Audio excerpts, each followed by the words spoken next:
உதவிபலன் பாராமல் புரட்சி தலைவர் எம்ஜிஆர் என்ற திருநாமத்தை மட்டுமே ஒழித்து அவருடைய திரைப்படங்களை மட்டுமே பார்த்து இந்த சமூகத்தில் எப்படிப்பட்ட மனிதனாக வாழ வேண்டும் என்ற வகையில் வாழ்ந்து கொண்டிருக்கின்ற கூட்டம்.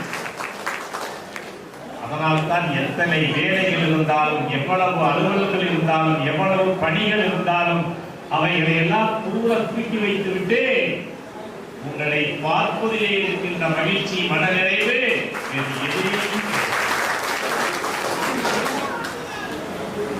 என்ன காரணம்?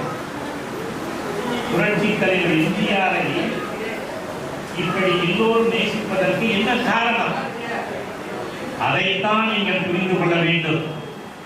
அதை புரிய வைப்பதுதான் என்னுடைய வேலை. தொடர்ந்து அந்த வேலையில் நான் ஈடுபட்டு